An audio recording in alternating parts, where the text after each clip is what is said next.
ബലിപെരുന്നാൾ ആഘോഷങ്ങളൊക്കെ നടക്കുന്നത് കുവൈറ്റ് ദുരന്തത്തിന്റെ പശ്ചാത്തലത്തിൽ കൂടിയാണ്. ഇപ്പോഴും ചികിത്സയിൽ ഒട്ടേറെ മലയാളികൾ ചികിത്സയിൽ തുടരുന്നുണ്ട്. ഇവരുടെയൊക്കെ ആരോഗ്യനില എങ്ങനെയാണ്? അതിന്റെ വിശദാംശങ്ങൾ കൂടി ഒന്ന് പങ്കുവയ്ക്കാം. തീർച്ചയായും വിനിഷ, നേരത്തെ ഇന്നലത്തെ നമ്മൾ സൂചിപ്പിച്ചതുപോലെ തന്നെ ഈ വർഷത്തെ പെരുന്നാൾ ആഘോഷങ്ങൾ മലയാളികളെ സംബന്ധിച്ച്, പ്രത്യേകിച്ച് പ്രവാസികളെ സംബന്ധിച്ച് ഏറെ വേദനാജനകമായ ഒന്നുകൂടിയാണ്. കാരണം അത്രമാത്രം ദുഃഖത്തിലാണ് ഒരർത്ഥത്തിൽ പ്രവാസികളൊക്കെ തന്നെയും, മലയാളികളൊക്കെ തന്നെയും പ്രത്യേകിച്ച് പ്രവാസികൾ. കാരണം ഇതിന്റെ ഒരു നേരിട്ടുള്ള ഒരു ദുരന്തം ഏറ്റുവാങ്ങുന്നത് പ്രവാസികൾ കൂടിയാണ്, പ്രവാസികളുടെ കുടുംബങ്ങൾ.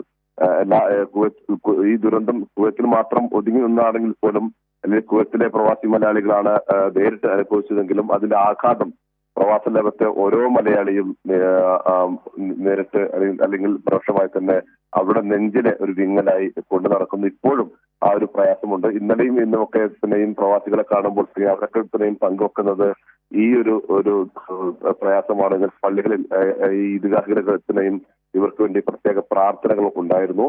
ഏതായാലും ആശാവഹമായ മറ്റൊരു കാര്യം, ഈ വലിയ ദുരന്തം ഉണ്ടായിട്ട് ഇപ്പോൾ ഈ ചികിത്സയിലിരിക്കുന്നവർ, ഇന്നലെ ഒരു മലയാളി കൂടി ആശുപത്രി വിട്ടു. അൽജഹർ ആശുപത്രിയിൽ ചികിത്സയിലായിരുന്ന റജി ഐസക്കാണ് ഇന്നലെ ആശുപത്രി വിട്ടത്. ഇനി 13 മലയാളികളാണ് വിവിധ ആശുപത്രികളിലായി ചികിത്സയിലുള്ളത്. ഒരു ആന്ധ്രക്കാരനും മറ്റൊരു സ്വദേശിയും മലയാളിയുമാണ് ഇന്നലെ ഡിസ്ചാർജ് ആയത്.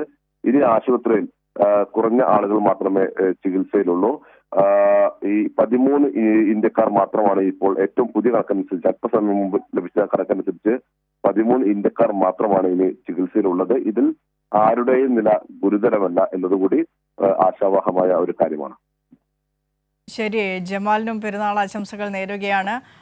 വളരെ സന്തോഷകരമായ ഒരു റിപ്പോർട്ട് തന്നെയാണ് ജമാൽ നൽകിയത്. ചികിത്സയിലുള്ള കുവൈറ്റ് ദുരന്തത്തിൽ തീപ്പൊള്ളലേറ്റ് ചികിത്സയിലുള്ള മലയാളികളെല്ലാം തന്നെ, ചികിത്സയിലുള്ളവരെല്ലാം തന്നെ സുരക്ഷിതരാണ്. അവരുടെ ആരോഗ്യനില ഭേദപ്പെട്ട് വരുന്നു. ആരോഗ്യം വീണ്ടെടുത്ത എല്ലാവരും ജീവിതത്തിലേക്ക് തിരിച്ചു വരട്ടെ എന്ന് തന്നെ നമുക്ക് പ്രത്യാശിക്കാം.